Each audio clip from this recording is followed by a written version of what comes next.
Notre secours est dans le nom du Seigneur qui a fait le ciel et la terre. Je vous avais dit qu'un orage allait éclater. 1 Samuel, chapitre 15.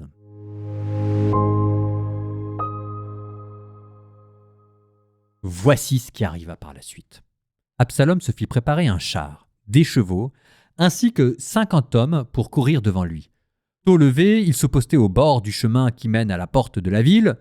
Chaque fois qu'un homme ayant un procès se rendait auprès du roi pour obtenir un jugement, Absalom l'interpellait en disant « De quelle ville es-tu » Et l'autre répondait « Ton serviteur est de telle tribu d'Israël. » Alors Absalom lui disait « Vois, ta cause est bonne, et elle est légitime, mais il n'y aura personne de chez le roi pour t'écouter. » Il disait encore « Ah, si on m'établissait juge sur le pays !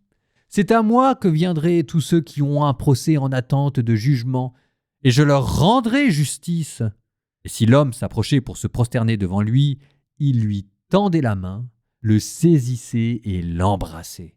Absalom agissait de la sorte envers tous ceux qui, en Israël, venaient auprès du roi pour obtenir un jugement. C'est ainsi qu'il ravissait le cœur des gens d'Israël. Au bout de 4 ans, Absalom dit au roi « Permets que j'aille acquitter à Hébron un vœu que j'ai fait au Seigneur. Oui, ton serviteur, pendant son séjour en Aram à Guéchour, a fait un vœu en disant « Si jamais le Seigneur me laisse revenir à Jérusalem, je lui rendrai un culte. » Le roi lui dit « Va en paix. » Absalom se mit donc en route et partit à Hébron. Puis il envoya des espions dans toutes les tribus d'Israël avec cette consigne « Dès que vous entendrez le son du cor, vous direz « Absalom est devenu roi à Hébron. » Avec Absalom étaient partis de Jérusalem 200 hommes, des invités venus en toute innocence et qui ne savaient rien de l'affaire. Or, pendant qu'il offrait les sacrifices, Absalom envoya chercher Ahitophel le Gilonite, conseiller de David, dans la ville de Gilo. La conjuration devint puissante et la foule de ceux qui se ralliaient à Absalom de plus en plus nombreuse. Un messager vint annoncer à David « Le cœur des hommes d'Israël a pris parti pour Absalom. » Alors David dit à tous ses serviteurs qui étaient avec lui à Jérusalem « Debout, fuyons! Autrement nous n'échapperons pas à Absalom. Vite, partez! Sans quoi il nous gagnera de vitesse, il nous précipitera dans le malheur et passera la vie au fil de l'épée. » Les serviteurs du roi lui dirent « Quoi que tu choisisses, mon seigneur le roi, nous sommes tes serviteurs. » Le roi sortit avec toute sa famille sur ses pas, laissant 10 femmes, des concubines pour garder la maison. Le roi sortit avec tout le peuple sur ses pas et l'on fit halte à la dernière maison. Tous ceux qui le servaient marchaient à ses côtés. Tous les Kérétiens et les Pélétiens ainsi que les Gittites, 600 hommes qui l'avaient suivi depuis Gath passaient devant le roi. Le roi dit alors à Itaï le Gittite « Pourquoi viens-tu toi aussi avec nous? Retourne et reste avec ce roi, puisque tu es un étranger et même un exilé où que tu sois. Tu es arrivé hier et aujourd'hui je t'obligerai à errer avec nous alors que moi-même je ne sais pas où je vais. Retourne et ramène tes frères avec toi. Fidélité et loyauté. » Mais Itaï répondit au roi « Par la vie du Seigneur et par la vie de mon Seigneur le roi, en tout lieu où tu seras, là aussi sera ton serviteur. À la mort, à la vie. » Alors David lui dit « Va, passe. » Itaï le Gittite passa donc avec ses hommes et toute leur famille. Tout le monde pleurait à grands sanglots, tandis que tout le peuple passait. Le roi traversa le torrent du Cédron et tout le peuple passa en face du chemin qui longe le désert. Voici que Sadoc, lui aussi, était là, accompagné de tous les Lévites portant l'arche de l'alliance de Dieu. Ils déposèrent l'arche de l'alliance alors qu'Abiatar offrait des holocaustes, jusqu'à ce que tout le peuple qui sortait de la ville ait fini de passer. Le roi dit à Sadoc « Ramène l'arche de Dieu dans la ville. Si je trouve grâce aux yeux du Seigneur, il me ramènera et me permettra de la revoir, ainsi que son domaine. Mais s'il dit « Tu n'as plus ma faveur », alors me voici, qu'il me traite comme bon lui semblera. » Le roi dit encore au prêtre Sadoc « Tu vois ce qu'il en est ? Retourne en paix à la ville avec ton fils Ahimas et avec Jonathan le fils d'Abiatar. Vos 2 fils seront avec vous. Voyez, je vais m'attarder dans les passes du désert jusqu'à ce qu'un mot de votre part m'apporte des nouvelles. » Sadoc et Abiatar ramenèrent l'arche de Dieu à Jérusalem, où ils restèrent.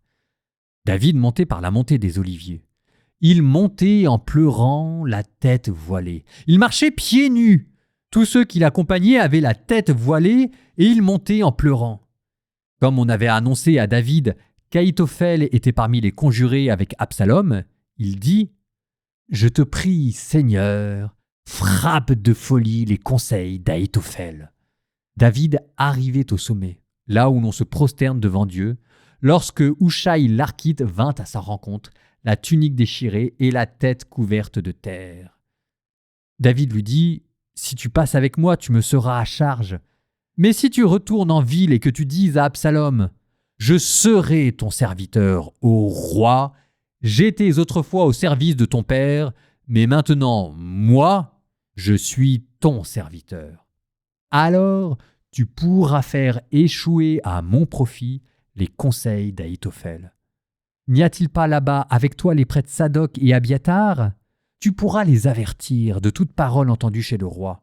Là-bas, il y aura aussi avec eux leurs 2 fils, Ahimaas pour Sadoc et Jonathan pour Abiatar. Vous me transmettrez par leur intermédiaire tout ce que vous apprendrez.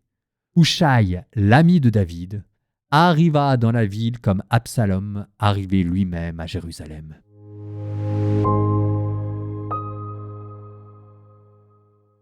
On a déjà parlé de David qui ne voit pas grand-chose. Et là, manifestement, on reste sur le même degré de cécité politique, voir son fils comploter devant soi et ne pas réagir jusqu'au moment où ça devient quand même problématique. Et là, le miracle arrive. Il y a un sursaut chez David. David redevient David. On retrouve le David des premiers jours. Il aura fallu un électrochoc, il aura fallu que David soit chassé hors de Jérusalem et qu'il reparte en exil comme au premier jour quand il n'était qu'un berger et que la royauté était encore à conquérir et à mériter. Et voilà que David, qui est obligé de tout quitter, refait ses preuves et redevient l'homme de cœur qu'il était. Ce qui se passe, c'est David qui est en train de dénouer la malédiction qui est tombée sur lui depuis Bethsabée. Sa luxure avait peut-être encouragé Amnon à coucher avec sa fille Tamar. Sa cruauté avait peut-être encouragé Absalom à prendre l'épée et sa lâcheté avait peut-être encouragé Joab à prendre un peu trop de place. Oui, mais voilà David qui est en train de dénouer par sa non-violence tous les fils qui s'étaient tissés contre lui. Il n'y a qu'à voir le soutien de la foule. On retrouve aussi David qui évite toute relation idolâtrique et superstitieuse avec Dieu et qui laisse à Jérusalem l'arche de l'Alliance. Et il n'y a qu'à voir d'ailleurs la manière dont Dieu répond à ses prières. Alors, c'est un peu subtil et peut-être que pour le comprendre, il faut que je parle d'un personnage secondaire qu'on appelle Ahitoël. Vous avez entendu, Ahitoël, c'est le conseiller que les rois écoutent. C'était le conseiller de David, mais paraît-il, un conseiller extraordinairement intelligent. Oui, mais il est passé à Absalom. Et ça aussi, c'est intéressant de savoir pourquoi. En fait, en arrivant à regrouper les généalogies, on finit par découvrir qu'Ahitoël, c'est le grand-père d'Urias le Hittite, celui-là même que David avait tué. Est-ce qu'il vous faut d'autres raisons pour expliquer la trahison d'Ahitoël, qui en fait ne cherche pas tant le pouvoir pour Absalom que la vengeance personnelle? Il s'agit d'une vendetta. Quand je vous dis que tous les fils de malédiction depuis Bethsabée étaient croisés autour de David, parce que Ahitoël, c'est parfaitement clair. Si Absalom l'écoute, David a perdu la guerre. Ahitoël, c'est le conseiller magique qui est capable de tout expliquer. Et voilà que David se met à prier Dieu pour qu'il l'aide. Et tout de suite après, qu'est-ce qui se passe? Je vous lis le verset. Comme on avait annoncé à David qu'Ahitophel était parmi les conjurés avec Absalom, il dit « Je te prie, Seigneur, frappe de folie les conseils d'Ahitophel. » David arrive au sommet, là où l'on se prosterne devant Dieu, lorsque Hushaï l'Archite vint à sa rencontre, la tunique déchirée et la tête couverte de terre. Hushaï l'Archite, c'est le miracle de Dieu pour David. C'est le conseiller espion que David va renvoyer près d'Ahitophel pour contrecarrer ses conseils. Souvenez-vous de ce que je vous avais dit. Dieu avait dit qu'un désastre allait s'abattre sur la maison de David, mais que Dieu allait le vivre avec David. En bonus, avant de terminer par un psaume, vous avez noté qu'il a été question d'un prêtre qui s'appelait Sadoc. Petit bonus, c'est ce prêtre-là, Sadoc, qui vous donnera plus tard le nom de Sadducéen. Ah! Et voilà qu'on est revenu à Jésus. D'ailleurs, il était question aussi du mont des Oliviers. Enfin bon, tout cela sent bon l'Évangile. Psaume 81. Dans l'assemblée divine, Dieu préside. Entouré des dieux, il juge. Combien de temps jugerez-vous sans justice? Soutiendrez-vous la cause des impies? Rendez justice aux faibles, à l'orphelin, faites droit à l'indigent, au malheureux, libérez le faible et le pauvre, arrachez-le aux mains des impies. Mais non, sans savoir, sans comprendre, ils vont au milieu des ténèbres, les fondements de la terre en sont ébranlés. Je l'ai dit, vous êtes des dieux, des fils du Très-Haut, vous tous. Pourtant vous mourrez comme des hommes, comme les princes, tous, vous tomberez.